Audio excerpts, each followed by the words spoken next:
Hello बच्चों, welcome to our class Arya coaching.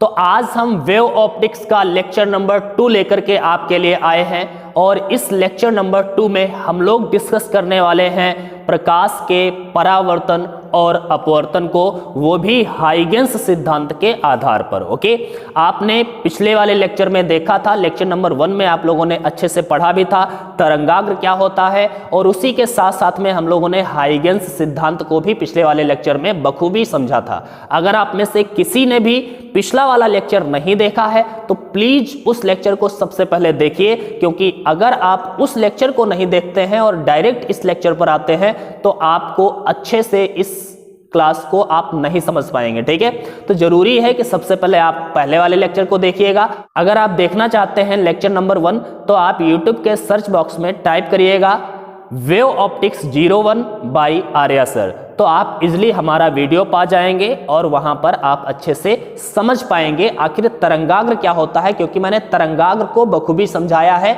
और इस चैप्टर का सबसे इंपॉर्टेंट टॉपिक तरंगाग्र ही है। ठीक है, अगर आप तरंगाग्र को समझ गए तो समझ लो आप इस पूरे चैप्टर को अच्छे से इमेजिन कर पाओगे और अच्छे से समझ पाओगे। ठीक है, तो जरूरी है आप लेक्चर नंबर 1 को देखने के बाद में ही इस लेक्चर नंबर 2 को देखिएगा। ठीक है, और ये मैं दावा करता हूं कि अगर आप सीरियल से सारे वीडियोस देखते हैं तो आप बहुत ही अच्छे से फिजिक्स को समझ पाएंगे और फील कर पाएंगे, और जब आप फीलिंग के साथ में पढ़ेंगे फिजिक्स तो आपको फिजिक्स से प्यार मोहब्बत भी हो जाएगी। ठीक है, तो अगर आप पढ़ना चाहते हैं, एक्चुअल में पढ़ना चाहते हैं, समझना चाहते हैं फिजिक्स को, तो आप हमारे इस चैनल को भी सब्सक्राइब करिएगा, बेल आइकन को प्रेस कर लीजिए, जिससे आपको आने वाले सभी वीडियोस का नोटिफिकेशन मिलता रहे और आप डेली रेगुलरली यहाँ पर पढ़ाई कर सकें। और अपने दोस्तों के साथ में इस वीडियो को शेयर भी करिएगा, जिससे वो भी यहाँ पर आकर के अच्छे से पढ़ाई कर सके। ठीक है, तो चलो हम स्टार्ट करते हैं प्रकाश का परावर्तन और अपवर्तन।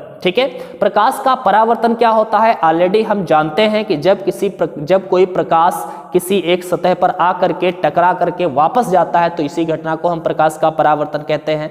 ऑलरेडी हम चैप्टर नंबर 9 में पढ़ भी चुके हैं। ठीक है, उसके बाद में अपवर्तन भी हम लोगों ने चैप्टर नंबर 9 में पढ़ा, लेकिन वो कणिका सिद्धांत के आधार पर पढ़ा, मतलब हमने वहां पर प्रकाश को एक किरण के रूप में माना था। ठीक है, आज हम लोग जो पढ़ने वाले हैं प्रकाश को तरंग के रूप में मान करके पढ़ने वाले हैं। तो प्रकाश का परावर्तन, हाइगेंस ने प्रकाश को तरंग के रूप में माना था, तो हाइगेंस के सिद्धांत के अनुसार प्रकाश का परावर्तन कैसे होगा इसके बारे में हम लोग डिस्कस आज करने वाले हैं। बहुत ही इंपॉर्टेंट लेक्चर है ये आपके लिए, क्योंकि बोर्ड एग्जाम के लिए ये दोनों के दोनों टॉपिक्स, मतलब प्रकाश का परावर्तन और प्रकाश का अपवर्तन, हाइगेंस सिद्धांत के आधार पर आपके बहुत ही इंपॉर्टेंट हो जाते हैं। ठीक है, तो आप इस वीडियो को किसी भी तरह से 1 सेकंड के लिए भी स्किप मत करिएगा। ठीक है, तो चलो क्लास को शुरू करते हैं। प्रकाश के परावर्तन को समझते हैं, और प्रकाश के परावर्तन को समझने के लिए सबसे पहले हमारे पास जरूरी है कि एक परावर्तक तल होना चाहिए। ठीक है,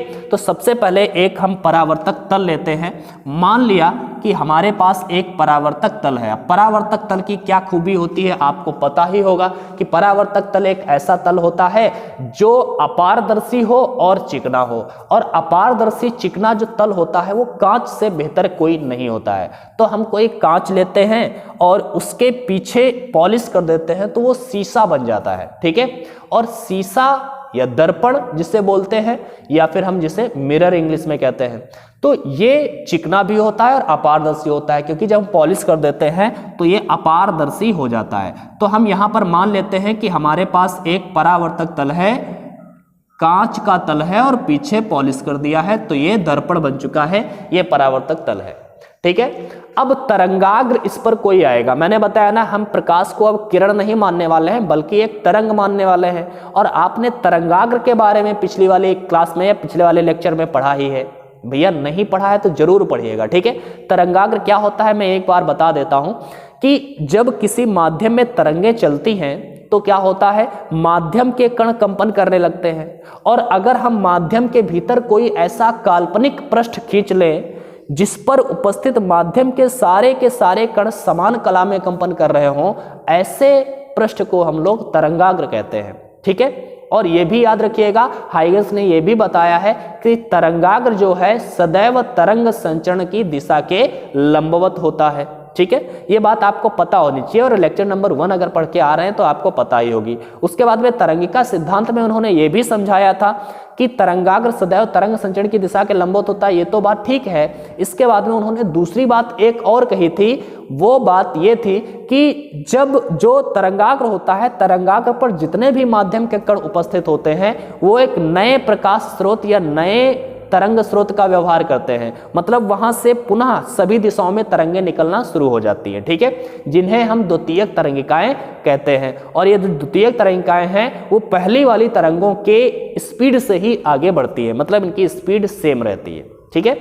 अगर माध्यम चेंज नहीं हुआ है तो, अगर माध्यम बदल गया है तो स्पीड बदल जाएगी, लेकिन अगर माध्यम सबका समान है तो स्पीड सबकी सेम रहेगी। बात क्लियर है ना? तो इतनी बात हो गई। इसके बाद में तीसरी बात उन्होंने और कही थी। तीसरी बात क्या कही थी कि अगर हम इन द्वितीयक तरंगिकाएं जो निकल रही हैं, इन द्वितीयक तरंगिकाओं का अनुवालोप खींचें तो ये एक नए तरंगाग्र की स्थिति को प्रदर्शित करती हैं। ये तीनों बात आप पिछले वाले लेक्चर में अच्छे से समझ चुके हैं, ठीक है। अगर नहीं देखा है तो आप टाइप कर सकते हैं wave optics 01 by Arya sir, आराम से आपको YouTube पर वीडियो मिल जाएगा, आप अच्छे से उसको पढ़ सकते हैं, ठीक है। और अगर फिर भी कोई क्वेश्चन रह जाता है, हमारे समझाने में अगर कोई भी दिक्कत होती है या फिर फिजिक्स का कोई न्यूमेरिकल है या किसी प्रकार का क्वेश्चन है आपको समझ में नहीं आ रहा है, तो आप हमसे संपर्क भी कर सकते हैं। इसके लिए मैंने इंस्टा आईडी दे दी है, आपको स्क्रीन पर दिख रही होगी।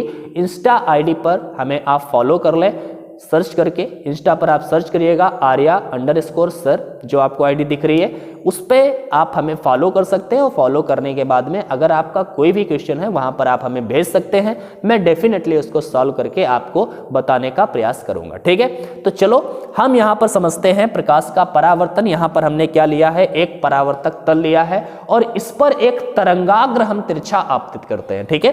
जैसे प्रकाश की किरण ऐसे लाते थे और ऐसे जाती थी, उसी प्रकार से सेम उसी प्रकार से हमने एक तरंगाग्र इस पर ऐसे तिरछा आपतित किया है। तो यहाँ पर हम मान लेते हैं एक हमारा जो तरंगाग्र है ये, ठीक है, ये तरंगाग्र हमने लिया, नाम दे दिया तरंगाग्र का AB।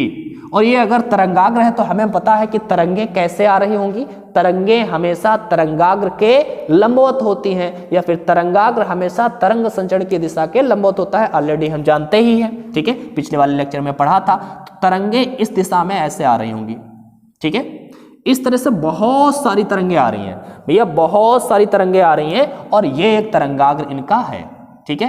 तो ये तरंगों का डायरेक्शन है, हमने यहां पर आपको दिखा दिया है। अब ध्यान से देखिए, ये तरंगे हैं, इस तरंग का नाम क्या है, ये तरंगाग्र है, ये हमारा AB तरंगाग्र है और ये तरंगे बहुत सारी आ रही हैं। मैंने ऊपर वाली एक दिखा दी है और नीचे वाली एक दिखा दी है। अब जरा आप अपना कॉमन सेंस भी साथ में लगाना, ठीक है। जब आप अपना कॉमन सेंस लगाएंगे तभी आपको समझ में आने वाला है। ध्यान से देखिएगा, यहां पर जो तरंग आ चुकी है इस तल पर गिर चुकी है, क्या बिंदु B पर आने वाली ये वाली तरंग इस तल पर पहुंच चुकी है? अभी नहीं पहुंची है। अब इसको यहां से इस बिंदु तक, मतलब यहां तक पहुंचने में कुछ तो समय लगेगा, कुछ समय लगेगा। मान लिया कि ये T समय में ये वाली तरंग यहां से यहां तक पहुंच गई, बिंदु C तक पहुंच गई।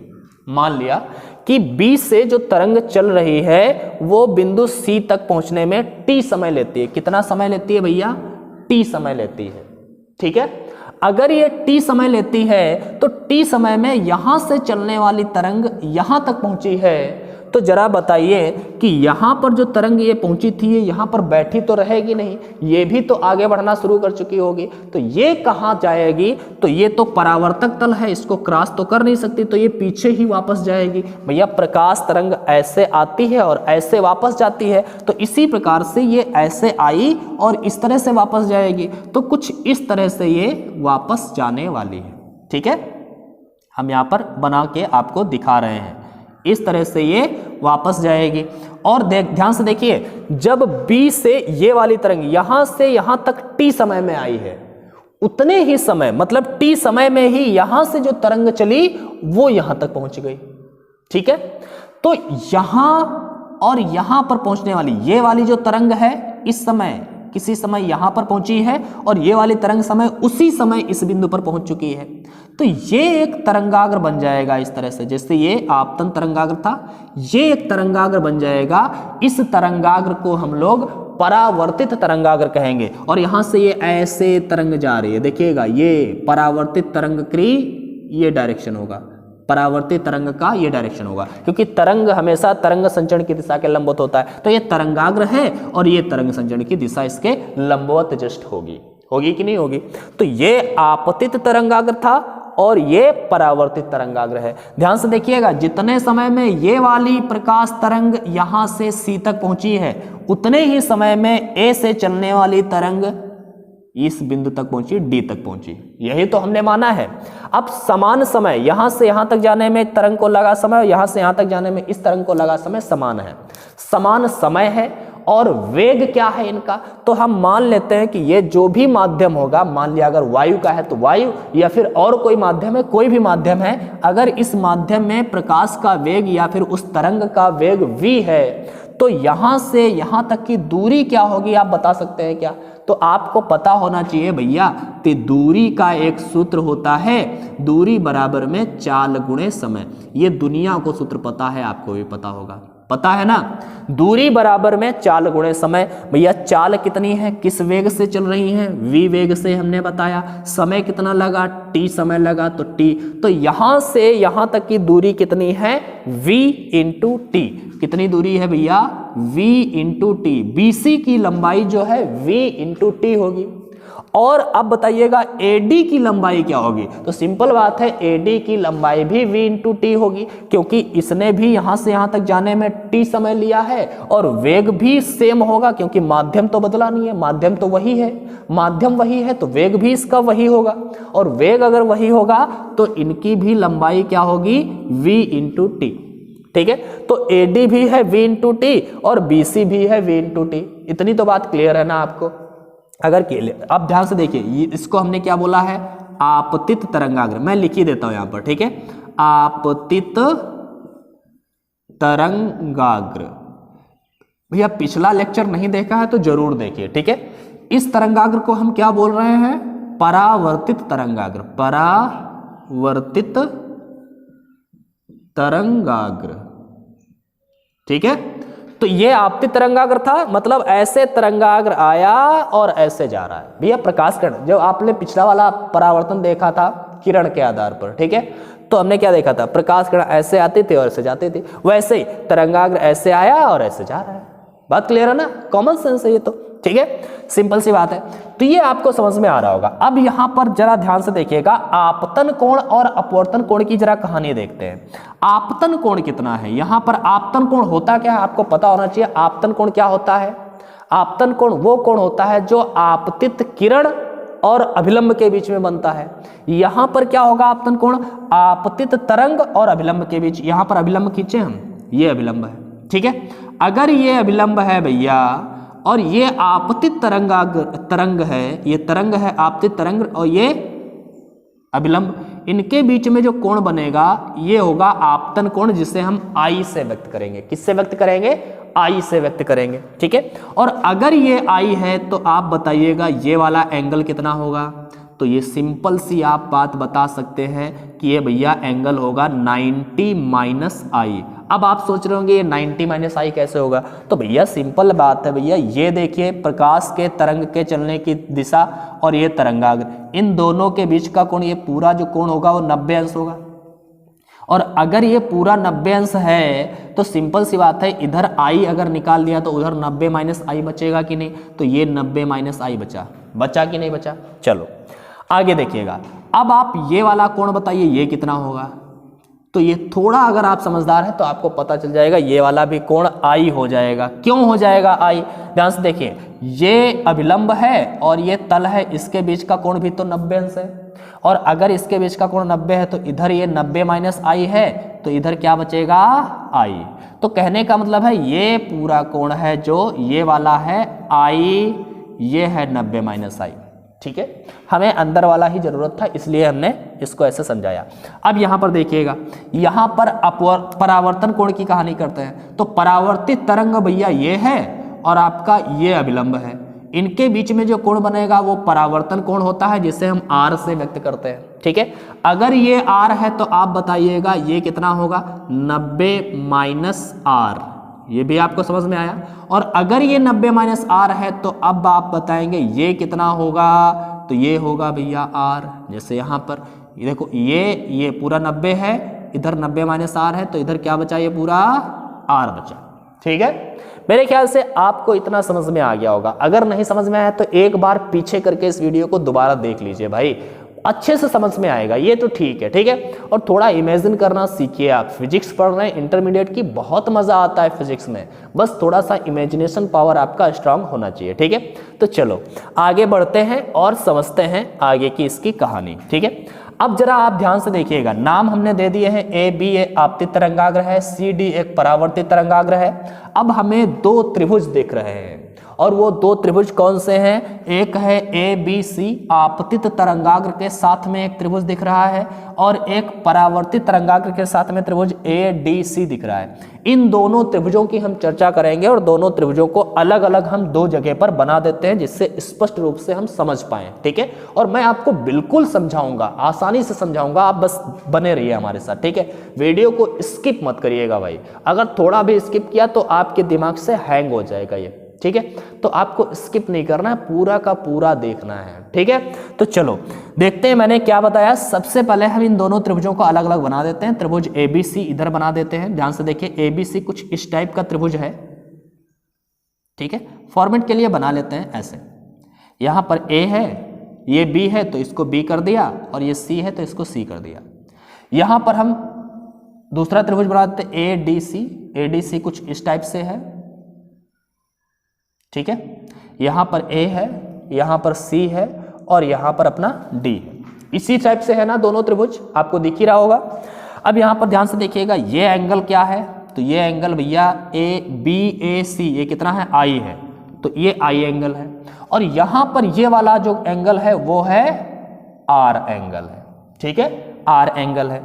अब जरा ध्यान से देखिएगा, इसमें आपकी ये बीसी भुजा कितनी है, वीटी। बीसी भुजा की लंबाई कितनी थी, वीटी, तो ये बीसी है, इसकी लंबाई कितनी है, वी इंटू टी। और यहां पर एडी की लंबाई कितनी है, वो भी वीटी, तो एडी भुजा की लंबाई कितनी है, वीटी। बात क्लियर है, इतना तो आप समझ गए हैं। अब ध्यान से देखिए, इन दोनों त्रिभुजों की बात करें, किसकी, त्रिभुज ए बी सी, और कौन सा दूसरा त्रिभुज है, त्रिभुज ए डी सी, ये दोनों त्रिभुजों की बात करें। इन दोनों त्रिभुजों में, या फिर इन दोनों, इसमें देखने में आपको थोड़ा दिक्कत होने वाला, इसलिए मैंने अलग अलग बना दिया है। इन दोनों त्रिभुजों में देखेंगे, AC इसमें भी है, AC इसमें है। AC तो दोनों त्रिभुजों में कॉमन है ना, तो AC दोनों त्रिभुजों में कॉमन है, मतलब उभयनिष्ठ है हिंदी में। ओके, उभयनिष्ठ है, बात क्लियर है। AC दोनों में कॉमन है, मतलब AC जो है वो उभयनिष्ठ है, AC उभयनिष्ठ है। और आप बताइए कोई भुजा है, तो यहां पर देखेंगे BC की लंबाई और AD की लंबाई बराबर है, क्योंकि ये भी VT और ये भी VT, मतलब BC बराबर है किसके, AD के बराबर है। क्यों बराबर है, क्योंकि दोनों की लंबाई V इंटू T है। तो हम देख रहे हैं इसकी दो भुजाएं इस वाले त्रिभुज की दो संगत भुजाओं के बराबर है। चलो ठीक है, इसकी दो दो भुजाएं दोनों की बराबर हो चुकी हैं। तीसरी बात, एक एंगल देखेंगे, यहां पर भैया कितने अंश का कोण बनता है, 90 अंश का। क्यों, क्योंकि तरंग के संचरण की दिशा और तरंगाग्र हमेशा तरंग संचरण की दिशा के लंबवत होता है। तो ये तरंगाग्र है, ये तरंग संचरण की दिशा, इनके बीच का कोण 90 होगा। ये तरंग संचरण की दिशा है, और यहां पर देखेंगे ये तरंगाग्र है, तो इनके भी बीच का कोण क्या होगा, 90 होगा। समझ पा रहे हैं ना, तो यहां पर ये वाला कोण 90 है, और यहां पर ये वाला कोण 90 है। तो हम देख रहे हैं एक कोण भी बराबर है इन दोनों में। कौन सा कोण, इसका कौन सा कोण, ABC, कोण ABC बराबर है किसके, कोण ADC, कोण ADC, दोनों कोण बराबर है। और अगर दोनों कोण बराबर हैं तो क्यों बराबर हैं, क्योंकि दोनों कोण कितने के हैं, 90 अंश के हैं। ठीक है। तो हमने देखा इन दोनों त्रिभुजों में, त्रिभुज ABC और ADC में AC दोनों में कॉमन था, तो ये दोनों बराबर होंगे ही आपस में, ठीक है। इसमें BC और AD दोनों बराबर हो गए, क्यों? क्योंकि दोनों की लंबाई VT है, और कोण ABC और ADC दोनों 90 अंश के हैं, तो इसलिए ये भी बराबर हो गए। अगर किन्हीं दो त्रिभुजों में उनके दो भुजाएं बराबर हो जाएं, दो भुजाएं बराबर हो जाएं और एक कोण भी बराबर हो जाएं, तो ऐसे त्रिभुजों को हम सर्वांगसम त्रिभुज कहते हैं। तो इसका मतलब ये हो गया कि त्रिभुज ABC और त्रिभुज ADC कैसे हैं? सर्वांगसम त्रिभुज हैं। तो हम लिख सकते हैं अतः त्रिभुज ABC सर्वांगसम है। भैया ये सर्वांगसम का निशान होता है, सर्वांगसम है किसके? त्रिभुज ADC के। बात क्लियर है? क्यों सर्वांगसम है आपको पता चला? अगर किन्हीं दो त्रिभुजों की दो भुजाएं और एक कोण बराबर हो जाए तो ऐसे त्रिभुज को हम सर्वांगसम त्रिभुज कहते हैं। तो ये दोनों सर्वांगसम त्रिभुज हो गए। और अगर ये सर्वांगसम त्रिभुज हैं तो इसका प्रत्येक कोण और प्रत्येक भुजा आपस में बराबर होगी, मतलब प्रत्येक संगत कोण और प्रत्येक संगत भुजा आपस में बराबर होगी। हमें क्या करना है? अब यहां पर ध्यान से देखना है, क्या एंगल I और एंगल R बराबर होंगे? क्योंकि भाई अगर संगत होंगे तो बराबर होंगे, ठीक है। अगर ये दोनों संगत कोण होंगे बराबर होंगे, क्योंकि सर्वांगसम तो है ही। अगर सर्वांगसम है तो इनके संगत कोण आपस में बराबर होते हैं। तो अब देखिएगा एंगल I और एंगल R दोनों बराबर हैं क्या? तो हम कह सकते हैं कि I और R संगत हैं क्या? अगर संगत हैं तो बराबर होंगे। अब देखिएगा संगत है कि नहीं है। तो इसमें देखिएगा भैया BC की लंबाई है VT और यहाँ पर AD की लंबाई VT है, मतलब ये दोनों भुजाएं आपस में बराबर हैं। ये हमको पता है कि BC और VT बराबर है। तो अगर BC बराबर है AD के, BC बराबर है AD के, तो BC के सामने का कोण और AD के सामने का कोण भी बराबर होगा। BC के सामने का कोण है I, एंगल I, ठीक है। इसलिए हम क्या लिखेंगे? एंगल I बराबर है किसके?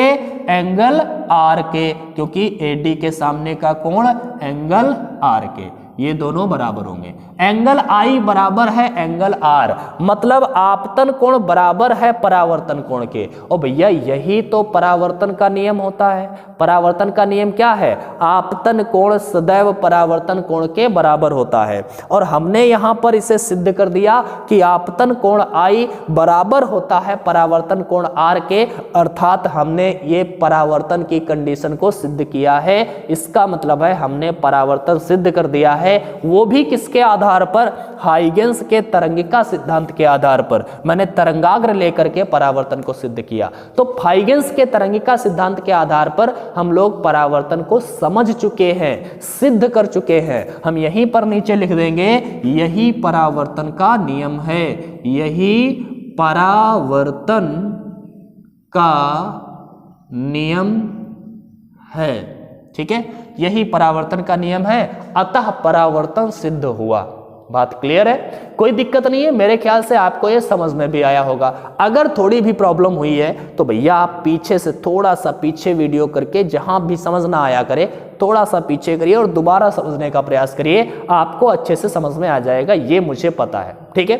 तो चलो, बहुत ही अच्छे लोग हो आप लोग। भैया वीडियो अगर लाइक नहीं किया तो लाइक कर दीजिए। अभी हम परावर्तन के बाद में अपवर्तन अब पढ़ने वाले हैं, तो अब हम लोग अपवर्तन को पढ़ते हैं। लेकिन हम अगर मेहनत करते हैं तो भाई थोड़ा सा आप हमें सपोर्ट करेंगे तो बहुत ही अच्छा होगा। वीडियो को लाइक नहीं किया है तो लाइक कर दीजिए और बेल आइकन को भी दबा दीजिएगा। सब्सक्राइब नहीं किया है तो सब्सक्राइब कर लीजिएगा, ठीक है। और यहाँ पर आप ऐसे ही डेली अच्छे से पढ़ पाएंगे फिजिक्स को, ठीक है।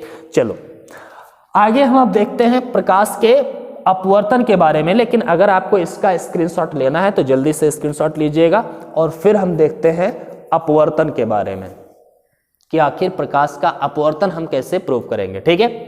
और लेक्चर नंबर 1 नहीं देखा है तो जरूर देखिएगा। और एक बात मैं बता देता हूं, अगर आपको इस चैप्टर की PDF फाइल चाहिए तो आप हमें इंस्टा पर पहले फॉलो कर लीजिए। वहां पर मैं आपको एक लिंक दूंगा, ठीक है। उस लिंक के माध्यम से आप हमारी PDF फाइल डाउनलोड कर पाएंगे, वो भी बिल्कुल फ्री, ठीक है। आसानी से आप PDF फाइल डाउनलोड कर लेंगे, ठीक है। तो सबसे पहले आपको क्या करना है, आपको इंस्टा ID पर सर्च करना है, इंस्टा के सर्च बॉक्स में सर्च करना है आर्या_सर, ठीक है, नीचे लिखा हुआ है, ठीक है। तो आप सर्च करेंगे, अकाउंट मिलेगा मेरा, फॉलो कर लीजिए, वहाँ पर मैं लिंक दे दूंगा और वहाँ पर आपको मिल जाएगी पीडीएफ, सारे चैप्टर्स की पीडीएफ आपको वहाँ पर उपलब्ध करा दी जाएगी, ठीक है। तो जल्दी करिएगा। और हम लोग अब चलते हैं हाइगेंस के तरंगिका सिद्धांत के आधार पर, अब हम लोग देखेंगे अपवर्तन की व्याख्या करने वाले हैं, ठीक है। अपवर्तन का मतलब आप समझते हैं ना, प्रकाश के अपवर्तन का मतलब भैया होता है सीधा सा स्नेल का नियम सिद्ध करना। अगर आपने स्नेल के नियम को सिद्ध कर दिया, इसका मतलब है प्रकाश का अपवर्तन सिद्ध हो चुका है, ठीक है। स्नेल का नियम क्या है? तो स्नेल के नियम को आप लोग जानते ही होंगे। स्नेल का नियम होता है sine i upon sine r equal to n. बहुत लोग एन को ऐसे लिखते हैं n2 अपान n1, और अगर वेग की बात करें तो वेग के पदों में v1 अपान v2 ऐसे भी लिखा जाता है। तो sine i upon sine r, या फिर n, या फिर n2 अपान n1, या फिर v1 अपान v2, बात सब यही है। और ये सारे के सारे क्या होते हैं? कांस्टेंट होते हैं, ठीक है। ये क्या होते हैं? कांस्टेंट होते हैं, मतलब एक नियतांक होते हैं। तो इसका मतलब है sine i upon sine r, sine i upon sine r बराबर एक नियतांक होता है। यही स्नेल का नियम होता है भाई। स्नेल का नियम क्या है? Sine i upon sine r क्या होता है? एक नियतांक होता है। यही स्नेल का नियम है। और इसी को अगर हमने प्रूफ कर दिया तो समझ लो हमने अपवर्तन को भी प्रूफ कर दिया, ठीक है। जैसे परावर्तन को प्रूफ करने के लिए हमने क्या किया है? Angle i equal to angle r लेके आए, तो हमने कह दिया परावर्तन सिद्ध हो गया। इसी प्रकार अपवर्तन को सिद्ध करना है तो स्नेल का नियम आप सिद्ध कर दीजिएगा, ठीक है। स्नेल का नियम आप सिद्ध कर दीजिए तो हम कह सकते हैं कि अपवर्तन को भी हमने प्रूफ कर दिया। तो चलो अब हम करते हैं इस अपवर्तन को भी सिद्ध, ठीक है। चलो भैया वीडियो को लाइक जरूर कर दीजिएगा, शेयर कर दीजिएगा, सब्सक्राइब कर लीजिए चैनल को और अपने दोस्तों के साथ में शेयर करिए यार। जब शेयर आप करते हैं तो आप तो पढ़ ही रहे हैं, आपके दोस्त भी आकर के यहाँ पर पढ़ेंगे। हम लोगों को इस फैमिली को, आर्या कोचिंग की फैमिली को बड़ा करना है, ठीक है। और जितनी बढ़ेगी हम लोगों की फैमिली उतना ही हम लोगों को अच्छा लगेगा, ठीक है। हमें भी पढ़ाने में मजा आएगा, आपको भी पढ़ने में मजा आएगा, कंपटीशन होगा, ठीक है। हम लाइव भी आएंगे तो आपके लिए कुछ क्वेश्चंस लेकर के आएंगे, उसमें भी कंपटीशन होगा, ठीक है। तो हम लोग आते रहेंगे, डेली पढ़ते रहेंगे, लेकिन आपको भी हमारी सपोर्ट करने की ज़रूरत है। तो आप सपोर्ट करिए, ये मैं आपसे रिक्वेस्ट करता हूँ, क्योंकि अगर आप लोग सपोर्ट नहीं करते हैं तो फिर हमारा भी मन नहीं होता है कि हटाओ वीडियो क्या बनाए फालतू में, ठीक है। तो आप सपोर्ट करते हैं तो हमें भी अच्छा लगता है। लाइक करिएगा वीडियो और एक प्यारा सा कमेंट छोड़िएगा। जब आप कमेंट पढ़ता हूं मैं तो मुझे अंदर से एनर्जी आ जाती है जब आप लोग पॉजिटिव कमेंट करते हैं, ठीक है। तो चलो हम लोग अब देखने वाले हैं प्रकाश के अपवर्तन को। थोड़ी सी मैं कंजूसी कर लेता हूं, परावर्तन की जगह पर अपवर्तन कर देता हूं, पूरा लिखने की जरूरत नहीं है, ठीक है। तो यहां पर अब हम अपवर्तन की व्याख्या करने वाले हैं, ठीक है। हाइगेंस के तरंगिका सिद्धांत के आधार पर अपवर्तन की व्याख्या। अब हम अपवर्तन को प्रूफ करने वाले हैं तो अब की बार अपवर्तक तल होना चाहिए। अपवर्तन में हमें दो माध्यमों की आवश्यकता होती है, एक सघन माध्यम और एक विरल माध्यम। दो माध्यम होने चाहिए, एक में प्रकाश किरण आएगी, दूसरे में प्रवेश करेगी। जब एक माध्यम से दूसरे माध्यम में कोई प्रकाश किरण जाती है तो वो बेंड हो जाती है, झुक जाती है। इसी घटना को हम अपवर्तन कहते हैं। तो यही घटना अब हमें देखनी है यहाँ पर भी, ठीक है। तो ध्यान से देखिएगा आप, यहाँ पर हम यहाँ पर दो माध्यम अलग अलग मानेंगे। तो यहाँ पर हमने एक माध्यम मान लिया कि एक इस तरह से, एक दूसरा माध्यम मान लिया, कांच का टुकड़ा ले लिया यार, ठीक है। दूसरा माध्यम के लिए बढ़िया है, ये हमने एक कांच का टुकड़ा ले लिया। ये एक दूसरा माध्यम है, ये कांच का टुकड़ा है या फिर किसी भी चीज का है, दूसरा माध्यम है इतना, ठीक है। इधर हवा है, वायु है, ठीक है, या फिर कोई भी माध्यम है। तो ये माध्यम पहला माध्यम है, ये दूसरा माध्यम है। इसको हम विरल माध्यम मान लेते हैं, विरल माध्यम, ठीक है, रेरर मीडियम जिसे हम बोलते हैं, विरल माध्यम। और इसको हम सघन माध्यम मान लेते हैं। अच्छा ध्यान से देखिएगा, जब किस माध्यम चेंज होता है तो प्रकाश की स्पीड या तरंग की स्पीड पे भी इफेक्ट पड़ता है, ठीक है। तो याद रखिएगा, विरल माध्यम अगर है तो विरल माध्यम में प्रकाश जो है यहां पर देखिएगा विरल माध्यम में मान लिया इसका वेग v1 था और सघन माध्यम में मान लिया इसका वेग v2 था। ठीक है, इसका वेग v1 है और इसमें इसका वेग क्या है, v2 है। ठीक है, अब कोई तरंगाग्र इस पर तिरछा आपतित होगा, जैसे अभी हमने परावर्तन में किया था वैसे अपवर्तन में भी एक तरंगाग्र लाएंगे और इस पर तिरछा आपतित कराएंगे।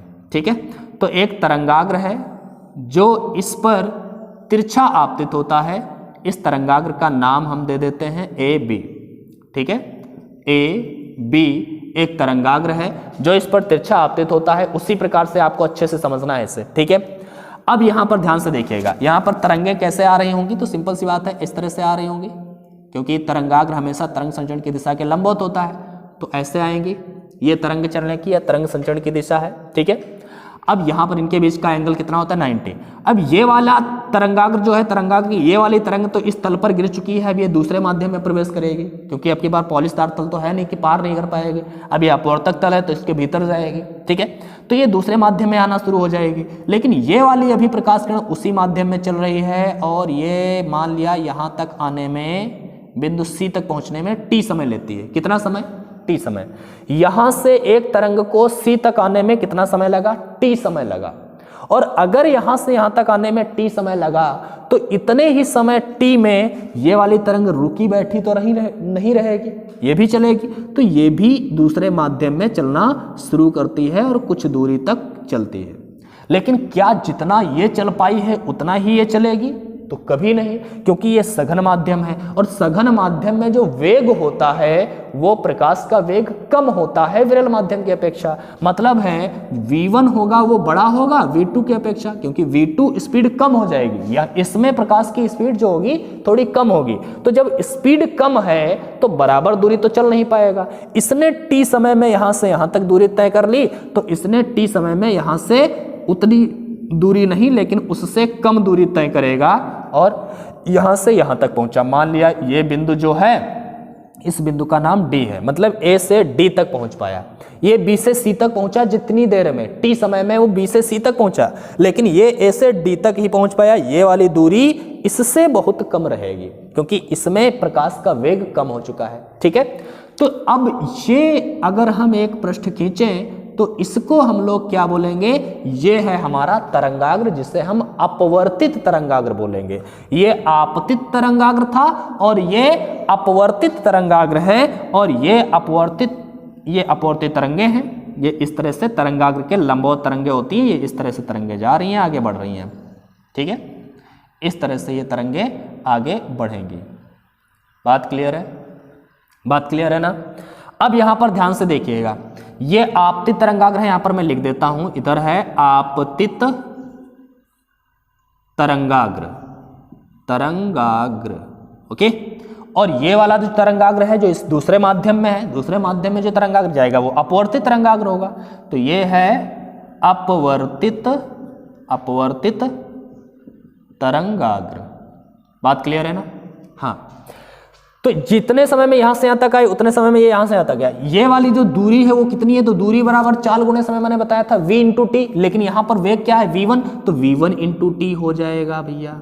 ठीक है, ये वाली दूरी AD क्या हो जाएगी, अब की बार वो v1 इंटू टी है, तो ये v1 इंटू टी नहीं होगी क्योंकि यहां पर वेग v2 है, तो ये वाली जो दूरी होगी वो v2 इंटू टी होगी। कितनी होगी, v2 इंटू टी, ये v2 इंटू टी। ओके, मैंने यहाँ पे लिख दिया v2 इंटू टी। ये है AD दूरी कितनी है, v2 इंटू टी, BC कितनी है, v1 इंटू टी। अब की बार ये दोनों दूरियां बराबर नहीं है, पिछली बार बराबर थी। ठीक है, परावर्तन में। चलो आपतन कोण और अपवर्तन कोण की बात कर लें, तो यहाँ पर ध्यान से देखिएगा, आपतन कोण ये है अपना I, आपतित तरंग और अवलंब के बीच में बना कोण आपतन कोण, और ये जो है वो क्या होगा 90 माइनस आई, ये 90 माइनस आई है। बात क्लियर है ना। और अगर ये 90 माइनस आई है तो ये कितना है, तो ये भी आई है। पीछे मैंने आपको समझाया है। इसी प्रकार यहां पर भी है, यहां पर अभिलंब डालिए आप, इस तरह से पड़ेगा अभिलंब। ये है अपवर्तन कोण R, अगर ये R है तो ये कितना है 90 माइनस R, और अगर ये 90 माइनस R है तो ये वाला कितना हो जाएगा, केवल R। ठीक है, तो ये R, ये 90 माइनस R। बात क्लियर है ना। इस तरह से हम लोगों ने देखा। अब हम इसमें भी दोनों त्रिभुजों की बात करेंगे। कौन कौन से दो त्रिभुज, वही वाले ए बी सी, एक ऊपर आपतित तरंगाग्र के साथ में एक त्रिभुज और एक अपवर्तित तरंगाग्र के साथ में एक त्रिभुज ए डी सी। तो इन दोनों त्रिभुजों को हम अलग बना लेते हैं, फिर उसकी कहानी हम शुरू करते हैं। ठीक है, तो यहां पर देखिएगा ए बी सी कुछ इस टाइप से बनेगा, इस टाइप से कुछ त्रिभुज है, ये ए है, बी है, सी है। यहां पर कोण 90 होता है, याद रखिएगा, हमेशा तरंगाग्र तरंग संचरण की दिशा के लंबवत होता है, तो 90 डिग्री होगा। यहां पर एंगल दिया है ये आई, और ये वाली जो भुजा है BC, BC जो है, सॉरी यार, यहां पर C है और यहां पर B है। ठीक है, तो ये जो BC है वो V1 × T है। ओके, इसी प्रकार अगर हम इस वाले त्रिभुज को बनाए तो ये कैसा बना है, इस तरह से है, मैं वैसे ही बनाता हूं जैसा बना है। ठीक है, और यहां पर कुछ ऐसे है और इस तरह से है। ठीक है, यहां पर नाम है A, यहां पर C और यहां पर है D। ठीक है, यहां पर एंगल होगा 90, याद रखिएगा, और यहां पर ये वाला जो एंगल है वो R है, और A से D तक की जो दूरी है वो V1 × T है, सॉरी V2 × T है। ठीक है, ओके, तो ये हमने देखा, ये दोनों त्रिभुज दिख गए। अब हमें क्या करना है, स्नेल का नियम, हमें अपवर्तन सिद्ध करने के लिए क्या करना है, स्नेल का नियम सिद्ध करना है। और स्नेल का नियम क्या होता है, sin I / sin R = n, या n2 / n1, या फिर V1 / V2, यही तो होता है। तो हम यहाँ पर क्या करने वाले हैं, हम एक काम करते हैं, यहाँ पर स्नेल का नियम सिद्ध करने के लिए हमें sin I निकालना है, sin R निकालना है। तो sin I अब हम इस त्रिभुज से निकालेंगे, sin R हम इस त्रिभुज से निकालेंगे, और आपको लाल बटे कक्का पता होगा, sin थीटा बराबर होता है लंब बटे कर्ण। ठीक है, पता होगा ना, परपेंडिकुलर / हाइपोटेनस। तो ये हो जाएगा भैया sin I हम निकालते हैं त्रिभुज ABC से, तो यहाँ पर लिख देते हैं त्रिभुज ABC से। ठीक है, इस त्रिभुज ABC से क्या करेंगे, sin I निकालिए आप, sin I बराबर में लंब बटे कर्ण। लंब कौन होता है, तो जो एंगल हम I ले रहे हैं, तो I के सामने जो भुजा होती है वही लंब होती है, तो I के सामने की भुजा BC है, तो BC लंब हो जाएगा। और कर्ण क्या होता है, तो कर्ण हमेशा 90 अंश के सामने वाली भुजा होती है। 90 अंश के सामने भुजा कौन सी है, तो AC है, तो यहाँ पर AC लिख दीजिए। तो sin I बराबर BC बटे AC। यहाँ पर हम अगर बात करें तो sin I बराबर में क्या बन जाएगा, BC। BC का वैल्यू क्या है, V1 × T। BC की लंबाई क्या थी, V1 × T, तो यहाँ पर हम V1 × T कर देते हैं BC की जगह पर, अपान में AC को AC ही रहने दीजिए, समीकरण 1 बना दीजिए। ठीक है, क्या, समीकरण 1। इसी प्रकार अब हम त्रिभुज ADC की बात करें, किसकी, त्रिभुज ADC में। अगर त्रिभुज ADC की हम बात करेंगे तो त्रिभुज ADC में हम sin R लेंगे, sin R, और sin R बराबर लंब बटे कर्ण, फार्मूला तो वही है, लंब बटे कर्ण। लंब क्या है, तो जो कोण होता है, मैंने R लिया है, तो R के सामने वाली भुजा लंब, जैसे यहाँ पर I के सामने वाली भुजा BC थी, तो यहाँ पर R के सामने वाली भुजा AD लेंगे, लंब बटे में कर्ण। कर्ण तो 90 अंश के सामने होती है, इसमें 90 अंश सामने AC था तो AC लिखा था, यहाँ पर 90 अंश का कोण ये है, इसके सामने भी AC है, तो AC ले लिया। ठीक है, अब यहाँ पर AD को हम क्या लिख सकते हैं, आप देख ही रहे होंगे कि AD जो है वो V2 × T के बराबर है। AD कितना था, V2 × T, तो यहाँ पर V2 × T, और अपान में AC है, AC लिखा रहने दो, समीकरण 2। मेरे ख्याल से आपको इतने में तो दिक्कत नहीं होनी चाहिए, आपको आराम से समझ में आ रहा होगा। अब अगर यहाँ पर हम बात करें, हमें तो स्नेल का नियम प्रूव करना है, तो sin I के बटे में sin R लाना है। sin I / sin R बराबर में n2 / n1 होता है। ठीक है, तो यहाँ पर sin I / sin R लाना है, तो हम sin I इसमें, sin R ये है, इनको हम भाग कर देते हैं। मतलब हम क्या करेंगे, समीकरण 1 को 2 से भाग देने पर, 2 से भाग देने पर, समीकरण 2 से भाग देने पर। ठीक है, और जब देंगे तो क्या बनेगा भैया, sin I, सॉरी यार लिखने में बड़ी दिक्कत हो जाती है, sin I। ठीक है, और इसको भाग देना है किससे, sin R से। भाग देने का मतलब यार बटे ही होता है, आपको पता है। ठीक है, बराबर में इसको इससे भाग देना है, मतलब V1T बटे में AC को भाग देना है किससे, किससे देना है, V2T बटे में AC। ये AC से AC तो कैंसिल आउट हो जाएगा, आपके पास बचेगा क्या, sine i upon sine r equal to V1t ऊपर बचा और नीचे V2t बचा। ठीक है, बचा ना। अब हम t से t कैंसिल आउट कर सकते हैं, तो हमारे पास क्या बचा, sine i upon sine r equal to V1 upon V2, V1 upon V2, यही तो बचा। V1 अपान V2 ये नियतांक ही तो है, अभी मैंने शुरुआत में बताया था कि V1 अपान V2 कहिए, N2 अपान N1 कहिए या फिर केवल N कहिए, बात वही है, ये एक नियतांक होता है। तो लिखेंगे sine i upon sine r equal to क्या है, नियतांक है। ठीक है, और लिखेंगे यही स्नेल का नियम है, अतः अपवर्तन सिद्ध हुआ। यहां पर लिख दीजिएगा यही स्नेल का नियम है, अतः प्रकाश का अपवर्तन सिद्ध हुआ। क्योंकि स्नेल का नियम सिद्ध कर दिया, इसका मतलब है हमने अपवर्तन सिद्ध कर दिया। तो मेरे ख्याल से आपको ये कुछ भी कठिन नहीं लगेगा, बहुत इजी है। ठीक है, बस आपको आपतित तरंगाग्र अपवर्तित तरंगाग्र देखना है। आई एंगल ये आर है, एक त्रिभुज, दोनों त्रिभुज बना लिए अलग अलग, फिर उससे साइन आई निकाला, उससे साइन आर निकाला, दोनों को भाग कर दिया और निकल आया। ठीक है, बहुत ही इजी है, लेकिन इंपॉर्टेंट बहुत है आपके बोर्ड एग्जाम के लिए, तो इसको अच्छे से तैयार कर लीजिए। ठीक है, और अपने दोस्तों के साथ भी इसको शेयर कर दीजिए भाई, इस वीडियो को शेयर कर दीजिए, क्योंकि जब आप शेयर करते हैं तो आप दूसरों के साथ भी, मतलब दूसरों के साथ भी अच्छा व्यवहार करते हैं। क्योंकि अगर आप इसको समझ पाए हैं तो अपने दोस्तों को भी शेयर करिए, जिससे उनका भी भला होगा और हमारा भी भला होगा। ठीक है, तो इसको शेयर जरूर करिएगा, लाइक जरूर करिए, और चैनल सब्सक्राइब नहीं किए हो तो भैया अभी सब्सक्राइब कर लीजिए, अपने दोस्तों से भी करवा लीजिए जो पढ़ने वाले बच्चे हैं। ठीक है, जो पढ़ते नहीं है उनसे कोई जरूरी नहीं है, उनको वो यहाँ पर सब्सक्राइब करके क्या करेंगे, लेकिन हाँ जो पढ़ने वाले बच्चे हैं, अच्छे बच्चे हैं, आपकी तरह हैं, वो जरूर सब्सक्राइब करें, मैं कहना चाहूँगा। और बहुत ही अच्छे से आप हमारे साथ पूरी फिजिक्स पढ़ेंगे। अगले लेक्चर में हम लोग आगे भी पढ़ेंगे, इससे आगे की बातें जो हैं, मतलब व्यतिकरण वगैरह हम लोग आगे पढ़ने वाले हैं। ठीक है, तो डेली यहाँ पर ऐसे क्लास आपको मिलती रहेगी, आप अच्छे से पढ़ाई करते रहेंगे। एक प्यारा सा एक कमेंट जरूर छोड़िएगा मुझे, क्योंकि जब मैं आप लोगों के पॉजिटिव कमेंट पढ़ता हूँ तो बहुत एनर्जी मिलती है, तो आपके कमेंट का इंतजार रहेगा। चलो आज के क्लास में बस इतना ही रखते हैं, फिर अगली क्लास में मिलेंगे एक नए टॉपिक के साथ में, इस चैप्टर के लेक्चर नंबर 3 के साथ में। तब तक के लिए बाय बाय, पढ़ाई करते रहिए।